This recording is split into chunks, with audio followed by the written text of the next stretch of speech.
My parents wanted to give my share of inheritance to their favorite daughter. But little did they know that my grandparents had other plans.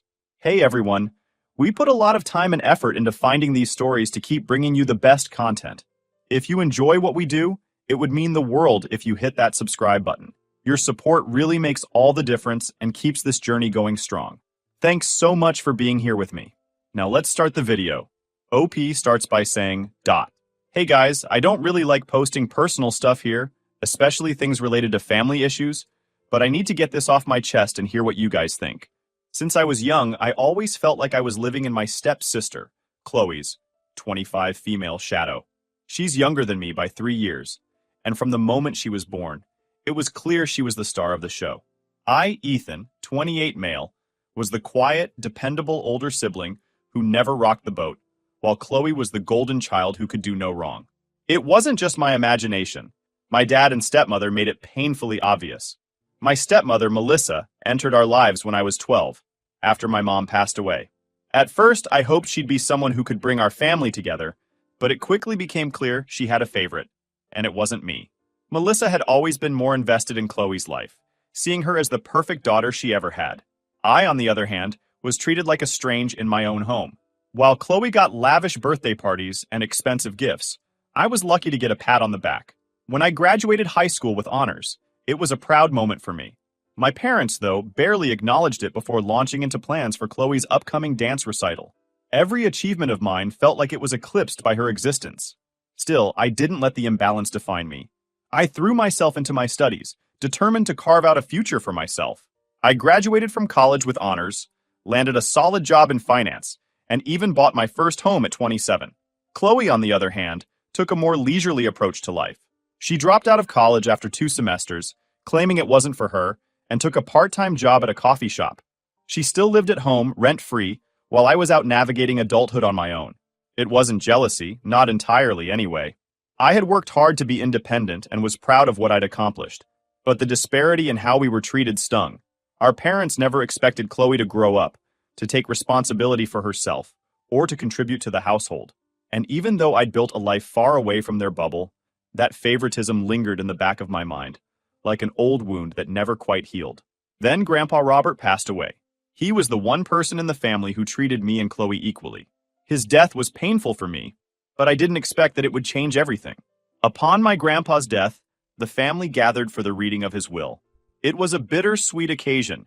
He had been a self-made man, someone I deeply respected. I thought this would be a straightforward division of his estate among his kids.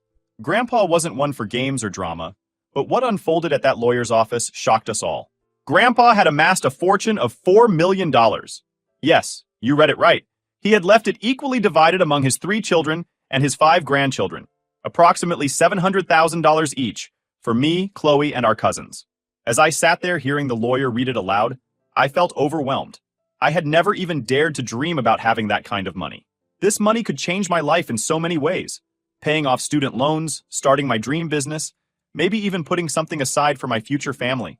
For a brief moment, it felt like a vindication. Grandpa had always seen my efforts and my value, even if my parents never did. It was like he had left a final message to remind me that I was just as deserving as anyone else in this family. But of course, my parents couldn't let me have that moment. Melissa's jaw dropped as the lawyer finished reading the terms of the will. That can't be right, she said, cutting him off. The lawyer calmly repeated the terms, but Melissa's frustration was evident. This doesn't make sense, she said, shaking her head. Chloe's still trying to find her footing, and this could really help her. Meanwhile, some people already have stability.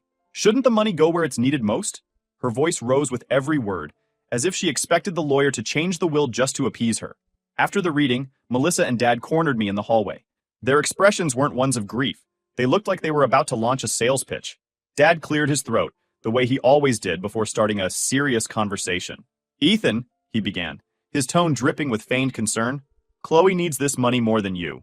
I blinked, caught off guard. What? Melissa stepped in, her voice taking on that manipulative edge she'd mastered over the years. I knew it too well. You're already successful, sweetheart. You have a good job, a house. You're doing fine.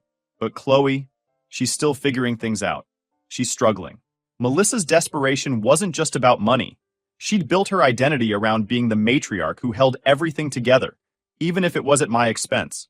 To her, this inheritance was just another way to enforce that control.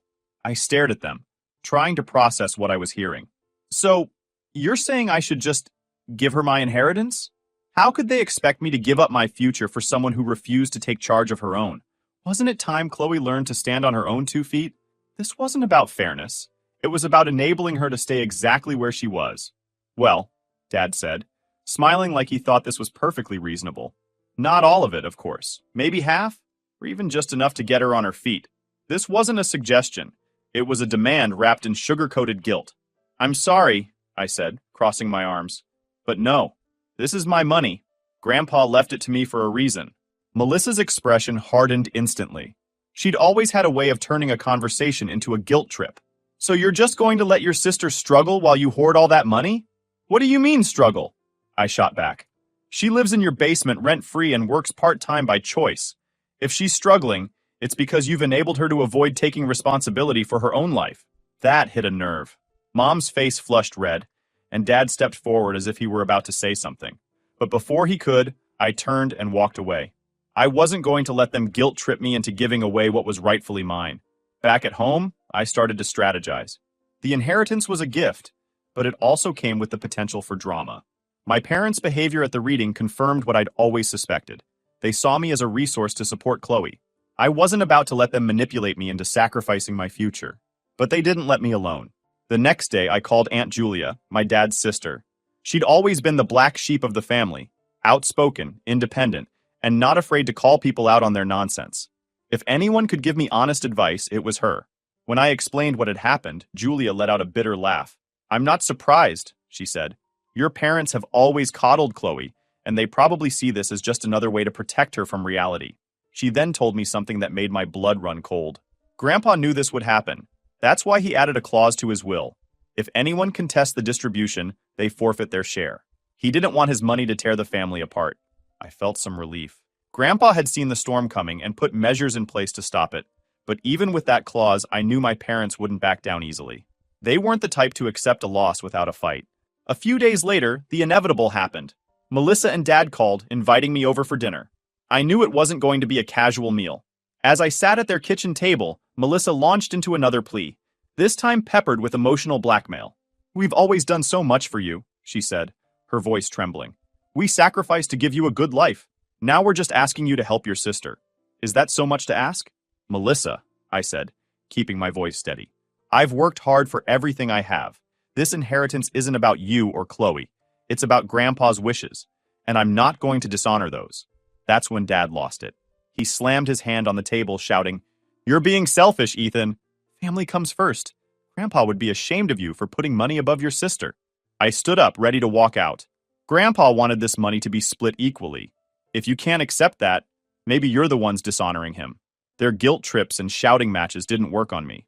I wasn't a kid anymore, and I wasn't going to let them bully me into giving up my future. But as I left their house that night, I realized this was only the beginning. After the blow-up at dinner, I thought my parents might back off for a while, but I should have known better. They didn't stop, they doubled down. The guilt trips turned into full-on campaigns. Every phone call was another lecture, and they even roped in extended family members to try to shame me into giving up my share. The worst was my Uncle Peter. He and Dad had always been close, and Peter was a master at turning everything into a morality lesson. Ethan, he began during one particularly tense phone call, you're putting money above family. You're better than this. Chloe is your sister. She's blood. She needs your help.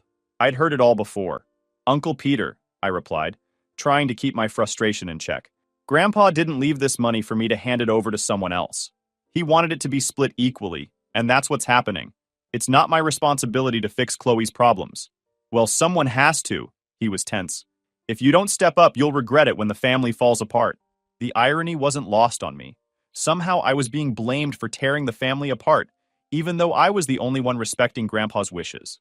Feeling cornered, I turned to Aunt Julia again. She'd been my lifeline in this mess, and as usual, she didn't disappoint. Don't let them bully you, she said firmly. Your parents have always put Chloe first, and now they're panicking because they can't control this situation. They're used to manipulating her, and they think they can do the same to you. I've been looking into some things, Ethan, and I think you should know your parents are in serious financial trouble, she added. That stopped me in my tracks. What kind of trouble? Massive debt, she said, her voice heavy with concern. Credit cards, loans, even their mortgage. I think that's why they're so desperate to get their hands on your money. And Chloe's too. I was shocked. If what Julia was saying was true, this wasn't just about favoritism or guilt tripping. My parents were trying to use my inheritance to bail themselves out of the mess they'd created. I decided to dig deeper. It didn't take long to confirm Julia's suspicions. A few discreet conversations with extended family members revealed that my parents had been living way beyond their means for years. They'd refinanced the house multiple times, maxed out credit cards, and even taken out personal loans. Their lavish lifestyle, the new car, the vacations, the constant help they gave Chloe, was all built on borrowed money. The worst part? They weren't just eyeing my inheritance, they were already dipping into Chloe's. Julia uncovered financial records showing that Melissa had convinced Chloe to let her manage a large portion of her inheritance. It was gone. My parents had convinced her to let them manage her share, promising it was for her benefit. But instead of investing it or saving it for her future, they'd used it to pay off their debts and fund their lifestyle.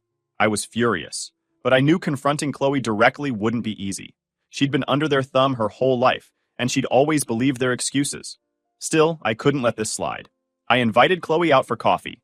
She showed up with her usual carefree attitude, but I could tell she was suspicious. She'd heard about the fight with our parents, and had probably already been fed their version of events.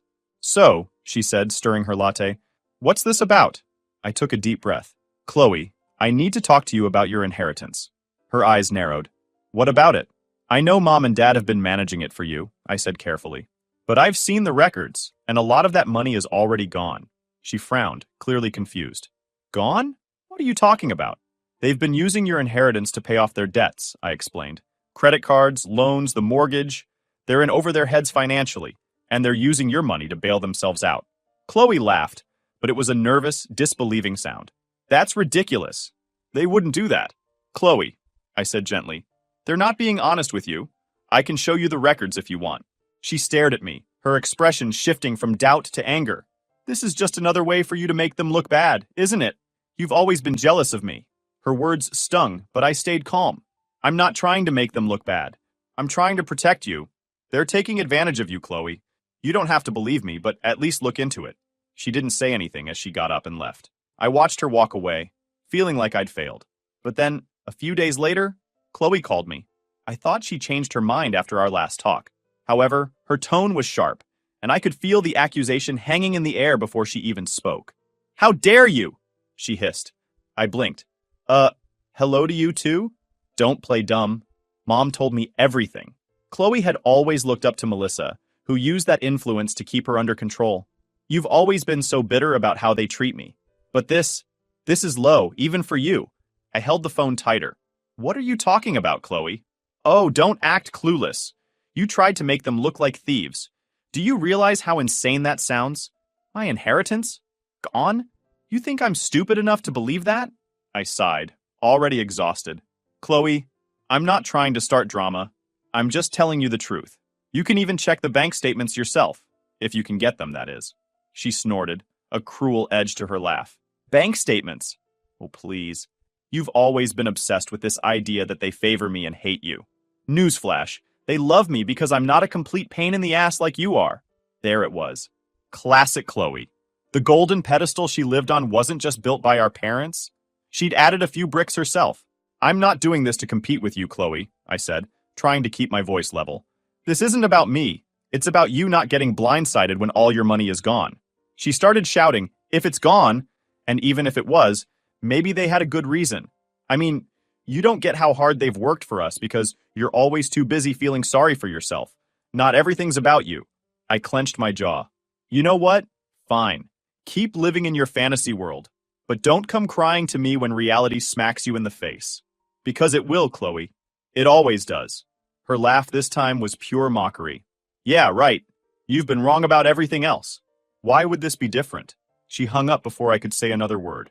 For a second, I just stared at my phone, wondering if I should have handled it differently.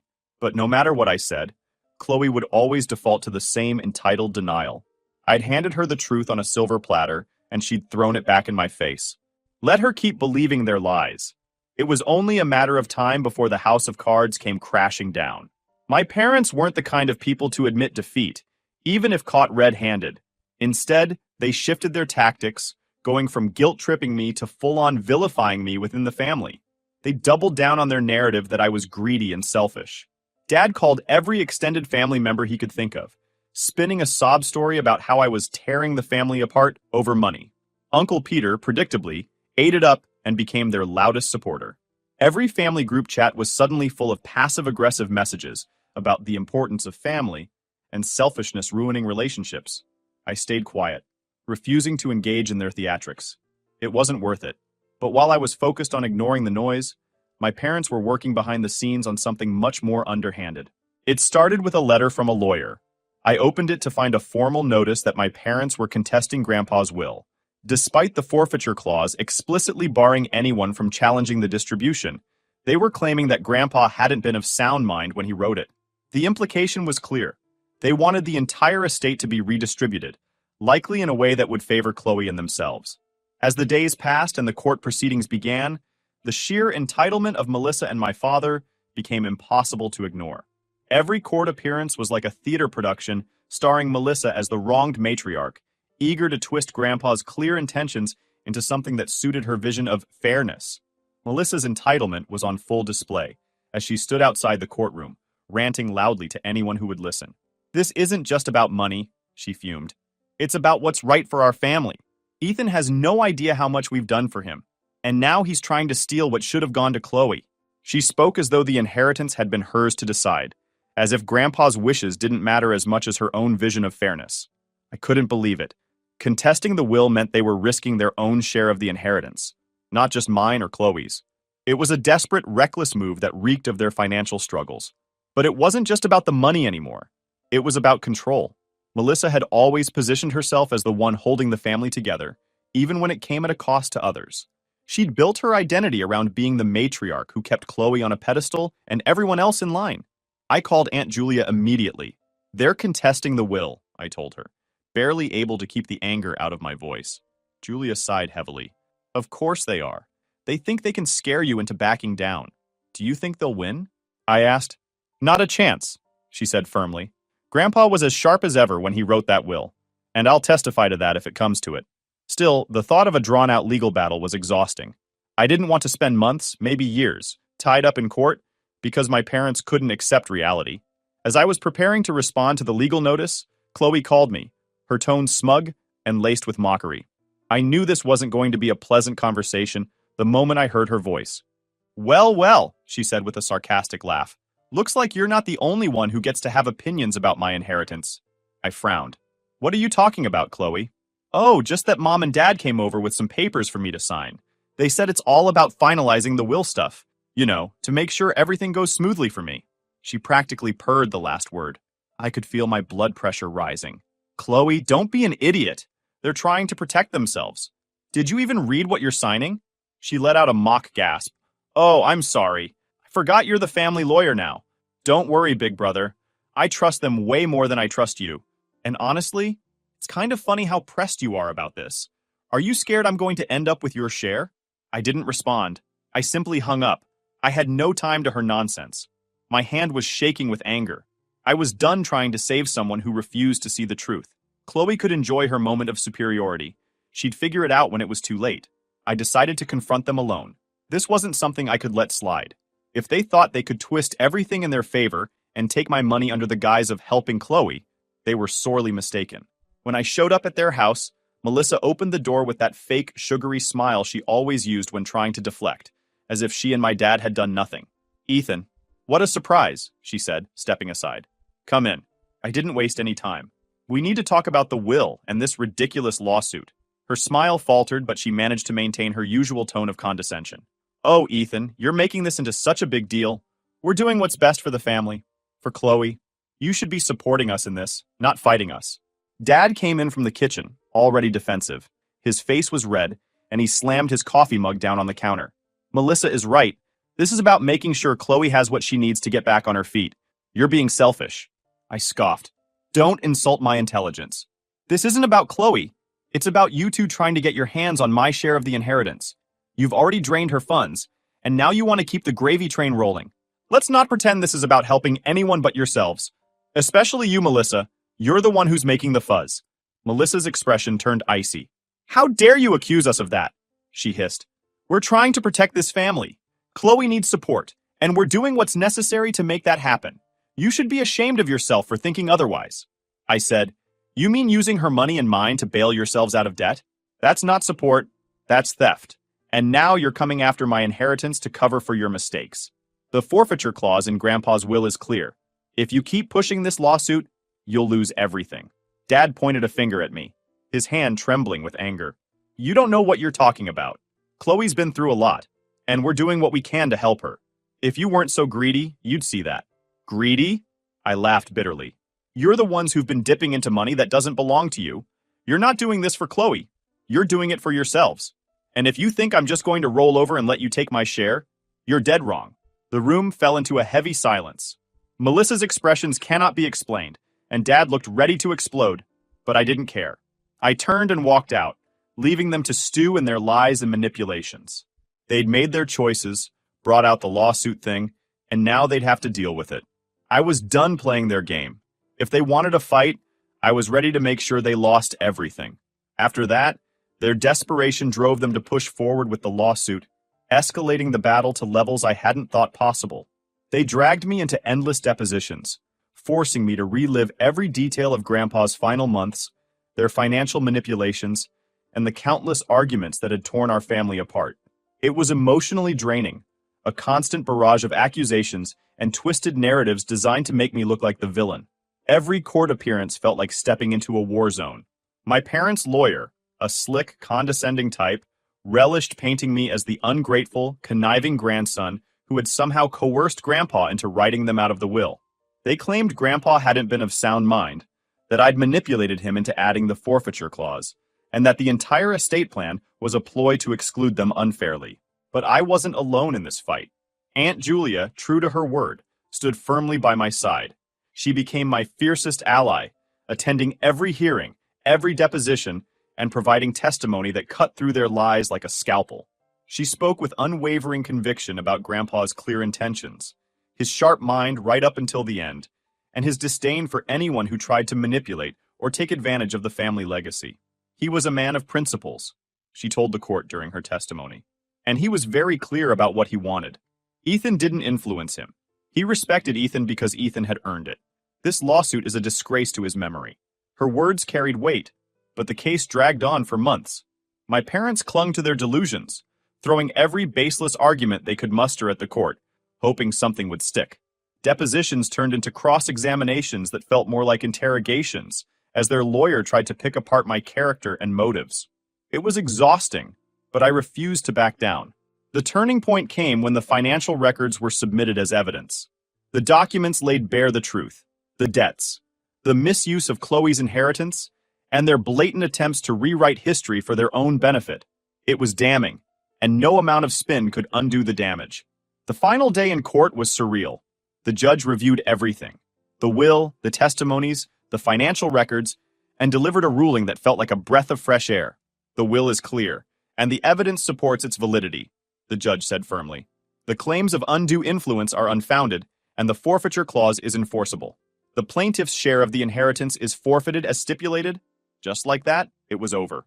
My parents lost everything, every last penny they'd been banking on. Their faces in that moment were a mix of shock, rage, and disbelief. The victory was bittersweet. I hadn't wanted things to escalate to this point, but there was no other way to protect Grandpa's legacy, or myself. They'd forced my hand, and while I felt a sense of justice, it was hard to ignore the scars the battle had left behind. The battle was over, but the healing would take time. Melissa and Dad's wrath didn't dissipate after the loss. They spread their bitterness far and wide, slandering me to anyone who would listen and trying to spin the narrative in their favor. Okay, perfetto. Every phone call with extended relatives was now a battleground for their narrative. You've destroyed this family, Dad growled during one particularly hostile call. Your greed has cost us everything. I shot back incredulous. You're the ones who gambled everything trying to take what wasn't yours. This is on you. It was exhausting. Chloe wasn't breaking free from our parents' influence. She'd already chosen her side, aligning herself with their manipulations during the lawsuit. Even when the judge handed down the ruling that stripped our parents of their inheritance, she still clung to the narrative that they were victims of my greed, For months after the court case, she distanced herself from me, her conversations with me terse and pointed, accusing me of fracturing the family. But as time passed, cracks began to form in her loyalty. Our parents, now spiraling financially, started pressing her harder for money. It didn't take long for Chloe to realize that their promises to support her were just smoke and mirrors. They weren't trying to help her. They were using her. Not everyone in the family was so understanding. Uncle Peter, ever the self-appointed defender of family loyalty, made it his mission to remind me of my supposed betrayal at every opportunity. At one family barbecue, he cornered me with his coffee in hand. "Ethan, you really should try to fix things with your parents. They're struggling because of you, you know?" I sighed, already tired of the conversation. "They're struggling because they've spent years mismanaging money and manipulating people. That's not on me." He wagged a finger at me, his face flushed. "It doesn't matter. You're their son. It's your responsibility to step up." I didn't bother hiding my frustration. "Respectfully, Uncle Peter, if you think they deserve so much help, why don't you step up? Or is it easier to lecture me than to actually do something?" I think I became bold after everything I've been to. His face turned an impressive shade of red, and he stomped off, muttering under his breath. It wasn't much, but it felt good to finally stand my ground. Despite the lingering tension with some family members, I started to see the benefits of standing firm. My inheritance allowed me to pay off my student loans, which had been a huge weight on my shoulders. I invested in a small business I dreamed of starting, a financial consulting firm aimed at helping young professionals navigate their finances. It felt like I was finally taking control of my life in a way that went beyond just money. My parents, meanwhile, were spiraling. Without their inheritance or our financial support, their situation grew more precarious. They sold their house and moved into a smaller rental property, which they could barely afford. Instead of taking responsibility for their choices, they kept blaming me for everything. "They're telling everyone you abandoned them," my aunt said one day, scrolling through texts from a distant cousin. "It's like they're trying to rewrite history." "Let them," I said. "The people who matter know the truth." Still, the scars remained. The betrayal cut deep, and rebuilding my sense of self-worth was a slow process. But every step I took toward independence, financially, emotionally, and mentally, was a step away from their control. I didn't just inherit money from Grandpa. I inherited his strength, his values, and his unwavering belief in fairness. And that, more than anything, was worth fighting for.